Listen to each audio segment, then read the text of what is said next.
Assalamu alaikum wa rahmatullah. My name is Usman from the Inspiration podcast show, and this random guy is Shahbaz Mirza. Shahbaz Mirza. For a second time here on the show, talking about Ramadan Legacy. No, we're not. That was last time, wasn't it? Start again. Assalamu alaikum wa rahmatullah. It's Usman here from the Inspiration podcast show.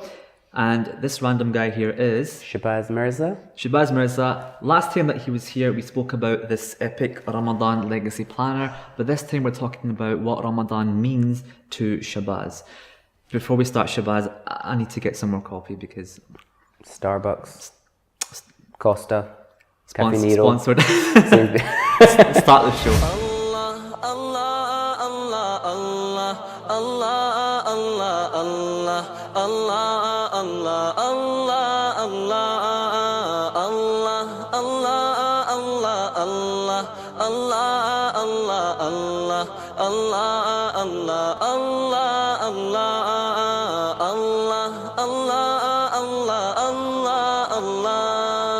Shahbaz, welcome back to the show. Thank you. Thank you for coming. It's been like an hour since the last episode. Yeah. Last time you were here, we spoke about your fantastic plans with Ramadan Legacy. So guys, if you want to check that out, hit the link here or up there somewhere. I don't know what I'm pointing to, but it's going to be there.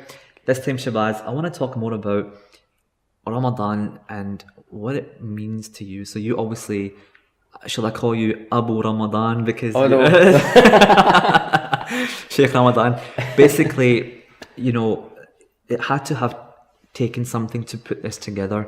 Ramadan must have really, you know, impacted you in a certain way, and you must look at it from a different perspective to be able to pack it in a book like this and want other people to also experience Ramadan like this. So I'm gonna just ask you, like, why is Ramadan so special to you? Everyone's got a different story, but I want to hear yours, inshallah. Yeah, you know, like butterflies are going on in my stomach right now. Just you asking me that question, because Ramadan for me is a time where you connect with yourself and you connect with Allah. And someone once told me that the 5 pillars of Islam is kind of like a car, and Ramadan is the brakes.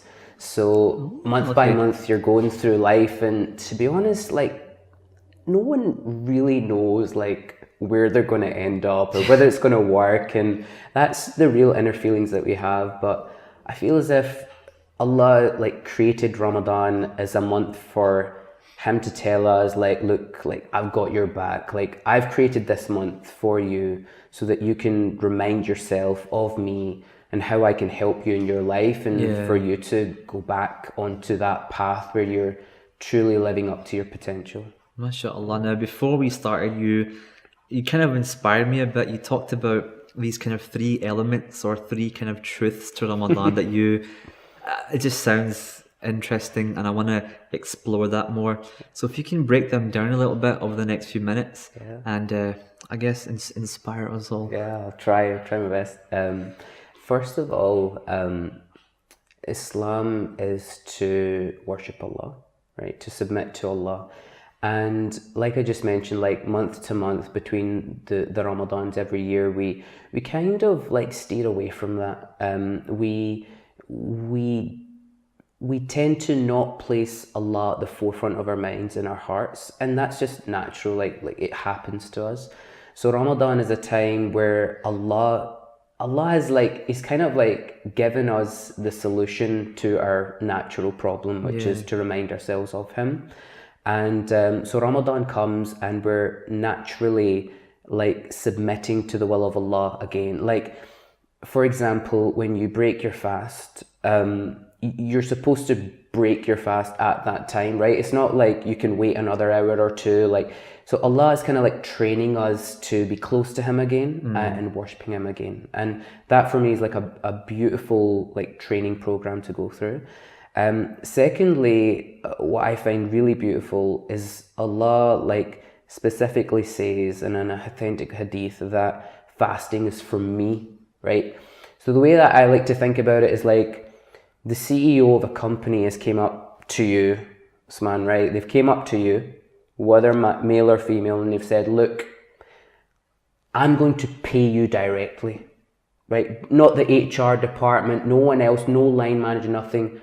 I'm going to look at what you're doing and I'm going to pay you directly. And like, how would that make you feel? It make you feel a bit like pressure, first of all, but also Pressure. like privilege, like, you know, of this, the person that I shouldn't be able to reach Yeah. is paying attention to Yeah. me, and they're going to personally reward me for my work. That's right. So pressure, privilege, and also because like they're directly paying you or remunerating you, it's like it's going to be a big reward. So the angels can write up and rack up all your deeds in the month of Ramadan, but your like reward for fasting lies only with Allah subhanahu wa ta'ala. And that's like, for me, it's just like, wow, like how big must the rewards be if only Allah can actually like count them and look after it. Do you know, for me, like, we know the hadith where this is mentioned, and a lot of us just read it and think, yeah, that's cool, but I never thought about it in that way, analogy of CEO actually paying you.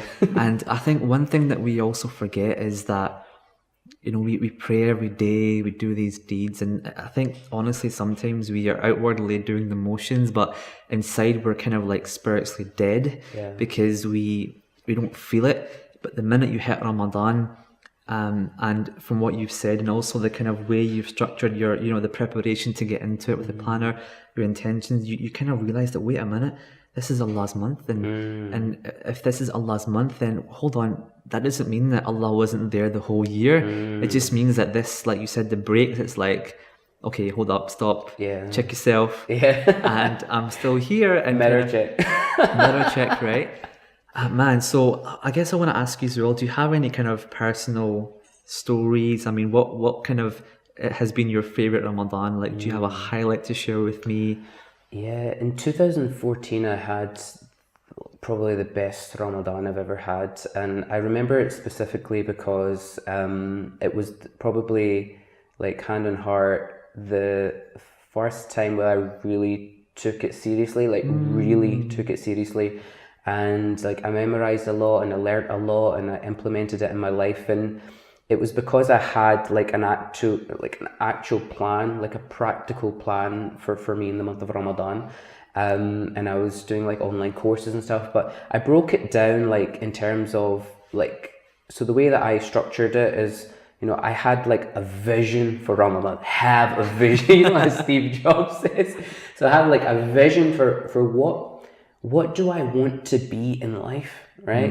And then what are the goals that's going to help me get there? And why don't I start that in the month of Ramadan? And how did that impact what you did then for the rest of the year? Because having a vision for 1 month is fine, and some might say it's very doable, but then, you know, we have that drop off.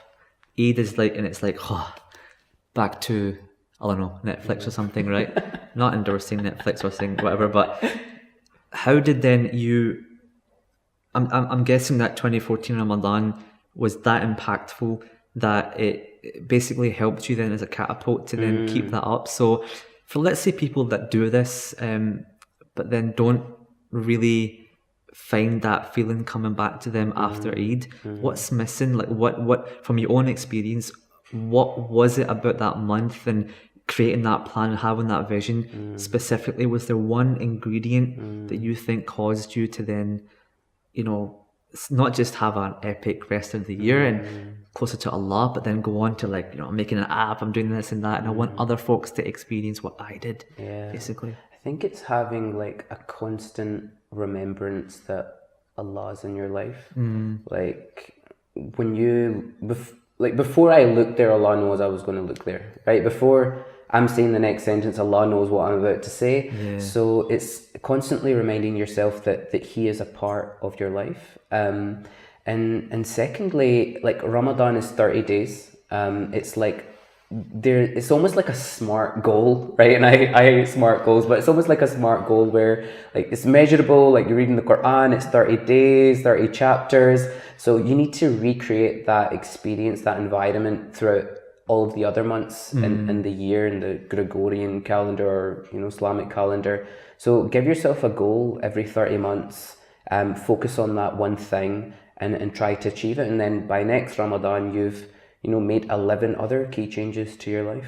SubhanAllah. You kept it simple, but so mashallah impactful. And before I let everyone go, I want everyone to remember that Ramadan Legacy this year, mashallah, have an epic planner which is available, I think, just a couple of weeks before Ramadan comes out, and you can find out all the information at ramadanlegacy.com. There's also a launchgood.com campaign where you can donate and rack up your rewards pre-Ramadan, but also pre-order your copy, inshallah. Shahbaz, before I let you go, I've got some really random rapid fire questions for you, right? So first thing that comes to your head, I want to go through these quickly, inshallah. So number one, favorite name of Allah? Ar-Rahman. Favorite surah in the Quran? Toha. You want to continue now? Makkah or Medina? Makkah. It's mad. Favorite thing to have for iftar in Ramadan? It has to be my mum's pakora. I know it sounds bad, but it is. What's the funniest thing you ever witnessed at the masjid? Oh, there was this young boy next to me and he was going down into sujood, and I was young, he was young, and I lifted him up and he did a cartwheel and like banged his head off the chair. So bad. If somebody were to buy you the perfect Eid gift, what would it be? Wow. Their love. I was gonna like drop hints that someone could, Amazon Prime to your house, but I wasn't expecting that. Coffee or tea? Coffee. I'm sorry, guys. If you could only eat one food for the rest of your life, what would it be? Chicken satay. Which word are you guilty of saying the most? I say a lot. Is that what you say? Complete the sentence. The one thing I can't live without is... My wife. MashaAllah. Drop in, try to get points. Yeah. Do you have a hidden talent? Singing. That's not really hidden though. Like you've kind of jumped on stage a couple times. Okay. I can dance. You can dance? Yeah. Okay. After the show. If you could be an animal for the day, what would it be? A polar bear. What? Yeah. Why? I just love them. So beautiful and cute. Which would you rather? To be caught with your foot in the sink, or to have your phone play the most embarrassing song in the middle of Jummah, for example? A phone song in Jummah. Really? Yeah. Okay. It could be funny. What is the best advice you've ever received? Develop nerves of titanium. MashaAllah. What's the best advice you have for others?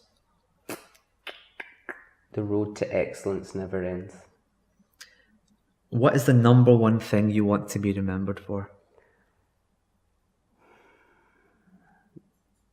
Being a good son, husband, and father. MashaAllah. Yeah. Shahbaz, thank you so much. It's been wonderful Thank to have you. you. Hope you have an epic Ramadan. Thank you. And I'll see you next time, inshallah. Inshallah, Guys, man. don't forget to subscribe to the podcast on deenspiration.com. You can catch it on your phone, on iPhone, and on iTunes, SoundCloud, or Stitcher. Until next time, Assalamu alaikum wa rahmatullah. Right, guys, excuse me, right, I need to Go toilet.